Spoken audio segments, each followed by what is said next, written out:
What's going on, YouTube, baby? I'm back with another episode of Sports Picks with Big Zay. I'm gonna give you my MLB slate for Friday, October 7, 2022, and playoffs is finally here, baby. We got the wild card. We got 4 games. You know what I'm saying? It's gonna be a big day today. A lot of these, it's gonna be some good games today. We're gonna jump right into it. The first, we got the American League wild card game. The Tampa Bay Rays versus the Cleveland Guardians. This is gonna be a nice game. We got Shane McClanahan going up against Shane Bieber. And in this spot, I gotta take the Guardians on a money line at -120. They slight home favorites, and I can see why. Last time McClanahan went up against his Guardians team, the Rays lost. They lost 5-3.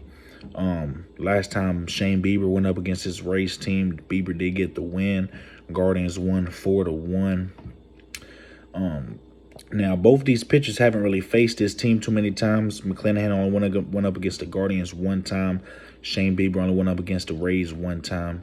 Shane Bieber's 1-0 and McClanahan's 0-1. But, the thing about it, OPS-wise in the last 30 days, Cleveland against left-handed pitching has just been doing really well. Rays, on the other hand, OPS-wise in the last 30 days, the last final stretch before the playoffs, they did not do good against right-hand pitcher whatsoever. There's only two teams that hit right-hand pitching worse OPS-wise in the last 30 days.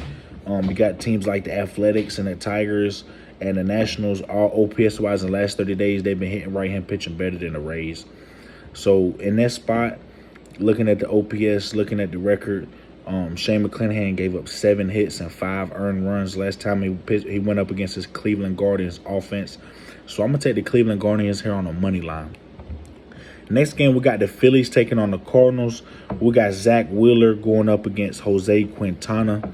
And in this one, I got to take the Phillies on the money line. As much as I want to take the Cardinals, the Cardinals did get Jose Quintana from the Pirates for this reason. They made that trade specifically for this reason. They got Jose Quintana so that way he can start this playoff debut for the Cardinals. I just feel like Zach Wheeler does got a little bit more experience with his team. He's been on his Phillies lineup for a long time. Jose Quintana, I feel like the pressure's on his shoulders to come in this game and to pitch a really good game and try to pitch enough for the Phillies, for the Cardinals to get the win. It's just, the Cardinals' kryptonite. One thing that I've noticed that the Cardinals don't do good is when you got a really good, solid, strong right-hand pitcher that can just come in the game with a cannon. When a right-hand pitcher got a cannon, I just feel like that's the Cardinals' kryptonite.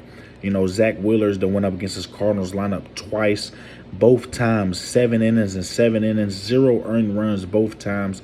He's done pitched 14 innings against his Cardinals team and hasn't gave up not a single earned run. Jose Quintana went up against his Phillies lineup once, but that was when he was on the Pirates. He pitched 5 innings, played. He didn't give up not a single earned run as well. But he only pitched 5 innings, and that was with the Pirates. So now he's with the Cardinals. Man, this is really a coin flip game. I really think this is 2 solid pitchers on the mound, but, just considering the consistency of Zach Wheeler all season, Jose Quintana showed me consistency too, but I just feel like the pressure's on his shoulders to show out for his new team. Man, this is a really hard game, but I just got to take Zach Wheeler with the Phillies. OPS-wise, too, the Phillies have been hitting left-hand pitching better than the Cardinals have been hitting right-hand pitching. So OPS-wise, the Phillies got an advantage. Pitching-wise, I think the Phillies got an advantage. Offensive-wise, I don't think the Phillies got an advantage. Offensive-wise, Goldsmith and Arenado, both runner-ups in the MVP voting list. But, man, I just got to ride with the Phillies on the money line. I got to go with my gut. So on the Phillies and Cardinals, I like the Phillies on the money line. Next game, we got the Mariners taking on the Blue Jays. We got Luis Castillo going up against Alek Manoah. And in this one, this was kind of hard too. This was a crazy game. Pitching wise, the Mariners got a better pitching staff than the Blue Jays do all season long. The Mariners got a 3.5 ERA. The Blue Jays got a 3.8. So they're just pitching slightly better. It's just the Blue Jays offense is where you really see the difference. The Blue Jays only got 3 more home runs than them, but they got over 200 more hits than they do. They got over 80 more runs scored for the season. You know what I'm saying? That's just big. You got more than 80. You got more than 80 runs scored on the season. You got over 200 more hits for the season.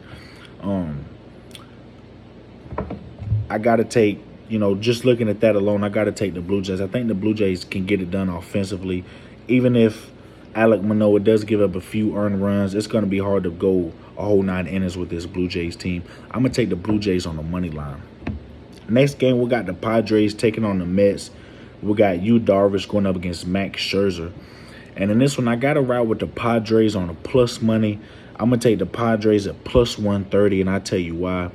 You look at Max Scherzer. In my opinion, Max Scherzer hasn't been pitching his best lately, and I feel like he hasn't pitching his best at the worst time. This is heading into the playoffs. They have a 2.29 ERA for the season, but look at his ERA in his last the ERA from the last start to the last 7 days of his last start, he got a 6.35 ERA. So that's really high compared to Yu Darvish. You look at Yu Darvish, his last start, just from 7 days from his last start to then, in the ERA in the last 7 days, he got a 4.5 ERA, while Max Scherzer in the last 7 days got a 6.35 ERA. And when Max Scherzer went up against this Padres team this season, they lost. They lost 4-1. When he went up against them in 2021, he went up against the Padres a lot. From 2021 to 2022, the Padres have seen Max Scherzer, if I'm not mistaken, 6 times. And they've only seen Yu Darvish twice. And Yu Darvish, both times against the Mets, he was outstanding. Both times he pitched against the Mets. One game they won 7-0. He had 7 innings played, only gave up 2 hits, 0 earned runs. And then the next game after that, they won 4-1. He had 7 innings played, 4 hits, and 1 earned run. So he got 14 innings played against this Mets team. 14 innings played. He's 2-0, and he's only given up 1 earned run. So don't sleep on Yu Darvish and this San Diego team. I feel like a lot of people's riding with the Mets. I feel like San Diego's going to sneak one in this Mets team. I'm not saying they're going to beat the Mets, but I do expect San Diego to sneak game 1 in. I just don't think Max Scherzer has been pitching his best baseball as of late. I'm going to take the Padres on the plus money on the money line. But this has been my sports picks for the wild card, y'all. If you want to get a part of the money team, give me a subscribe, like this video, share this video. I'd really appreciate it. If you haven't already, go in them comments. Let me know who y'all like today, who y'all betting with today, what's the parlay of the day today, who y'all really like, who's going to get upset. Do y'all think anybody's going to get upset today? And let me know who y'all think going to win the World Series, baby. It's the beginning of MLB playoffs. Let me know who y'all going to think going to win the World Series.